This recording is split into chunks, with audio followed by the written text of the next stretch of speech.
football. It's personal between me and you, and I'm going to do you some serious harm, you big stiff idiot. The Untouchable True School Sports Empire proudly presents something the boxing game's been missing. Hey, what's going on? It's your boy BT, and I came here to talk some boxing with the thousands of True School Sports subscribers. Now, wanted to give my little, thoughts and just, I guess, reaction to the aftermath and just what exactly happened this past weekend between Liam Smith and Chris Eubank Jr. Because, if I clean my glasses and I turn my head to a 90-degree angle and I really look at that fight, it looks like that Eubank was exposed by Liam Smith. Exposed. 50% exposed. 60% exposed. KFC fried chicken buckets exposed. Chris Eubank Jr. got exposed against Liam Smith, and I hate to say it like that, but it's kind of the truth. He talked that 50% and was doing a lot of that, as the Brits would say, cheeky banter at the press conference. And when push came to shove and the lights came on, he got absolutely annihilated by Liam Smith. So let's talk about it. So Eubank came into this fight. We know that he's still trying to capture that world title that has eluded him so long in his boxing career. And truth be told, look at the matchmaking in his career before the Smith fight. He hasn't really been taking the kind of fights and progressing the way you'd want him to, And so with that being said, you look at Liam Smith coming into the fight. You look at the guys he's been fighting, especially his last 3 wins coming in. He had knocked out the likes of Anthony Fowler and Jesse Vargas back to back, and then he also knocked out Hassan Muakinyo, who was a good fighter as well, strong African fighter. So he was on a three fight knockout streak. Before that, his last loss came in May of 2021 to Magomed Kurbanov, and Kurbanov is actually on the low established himself as one of the better middleweights out there. I mean, he's 24-0. He's beating Patrick Teixeira. He's beating Liam Smith. He's beating Dmitry Mialenko, Diego Chavez. Got some names. Got some things to really, really hang his hat on and be proud of. So there's no shame in losing to him. He's definitely a good fighter. So Liam Smith's been doing this thing, and to me, going into the fight, I felt like Eubank had a chance to really hurt him early. But I felt like if the fight were to go into the later rounds, Liam Smith was going to have a great chance to drown him, and so that's why I didn't write Liam Smith off. Liam Smith didn't even let it go to deep waters. He just from the word go, he threw Chris Eubank into the deep end, and ultimately he caught him with some big shots, some uppercuts, some straight right hands, some left hands, just all kinds of punches, and he hurt him, and now you look at Liam Smith. After running against Eubank, he's probably on I would say probably out of all the middleweights in the world, he might just be on the best winning streak out of all of them. This is definitely the finest hour of Liam Smith's boxing career, and ain't it crazy, right? We give Canelo Alvarez a lot of shit, and his fans, they're still corny. I still don't like most of his fans, but when he won this fight, they have a great point. Canelo Alvarez beat the hell out of Liam Smith, beat the brakes off of him.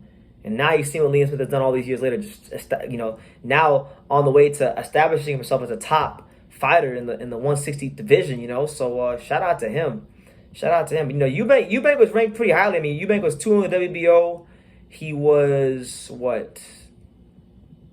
He was 2 in the WBO and he was 2 in the WBC. So the way I see it, right?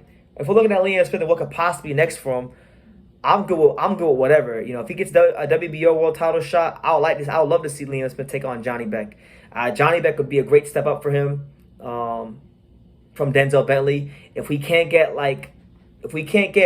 Liam Smith versus Janibek, or Liam Smith versus Carlos Adames or Charlo or something like that, because he'd have a ranking spot or somewhere close to it, then I would like to see him maybe have a domestic clash with Denzel Bentley. Denzel Bentley just had a really good fight against Janibek, and he's kind of really one of my favorite middleweights, and I got nothing bad to say about him because we gave him no chance, and that dude fought his heart out against Janibek. He had Janibek dead to rights in that fight. It was a close fight.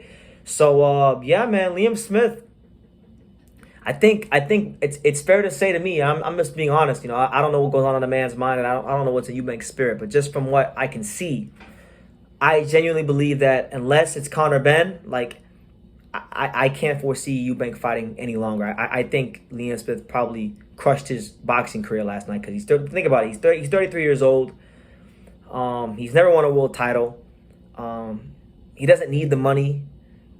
I'm not really sure the hunger's there because he's been talking about 50% and all this stuff. His dad has made a lot of interviews that he has been training properly and whatnot. So with that being said, if the hunger's not there, you're playing a dangerous game at that point. And I think he'll probably do the Ben fight because there's just so much animosity there. There's so much bullshit that's happened with that I think he wants to really close that chapter and not leave it to like a what if type of thing. But outside of that, I don't think he wants to fight any of the top guys in the weight class. I just think that ship has sailed. It's been sailing for a long time, but it's sailed.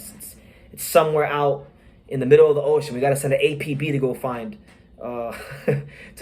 Eubank. So hey, if that's effectively the end of him fighting top grade middleweights or his chase for the world title in boxing, then shout out to Eubank. He's given us some great fights, and I know people are going to take the time to down him, but I've enjoyed his career, and he's always been an exciting fighter to watch. So yeah, man, Liam Smith. Hey, I've underappreciated him for a while.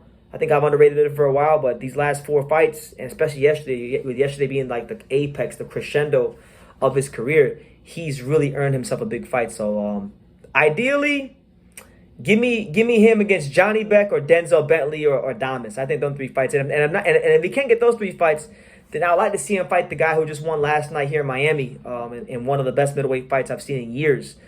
And that's none other than Patterson, New Jersey's very own Ian Green. Ian Green is the number 10 WBA contender. He's not ranked in the WBO or WBC, so I don't see it happening. But just that's a good shot. That's a fight I like to see. But let me know what you guys think in the comments down below. Liam Smith, Eubank. What are your thoughts on it, and who do you want to see Liam Beefy Smith fight next? Leave your comments down below. Make sure you guys take the time to subscribe. And like I say in every single one of these videos, you can love me or you can hate me, but I'm just a kid from Daniel. So until next time, take care, guys. Thank you for watching another video on the untouchable True School Sports Empire. For more great boxing content just like this video, click right here and make sure you subscribe. Much love from sunny South Florida.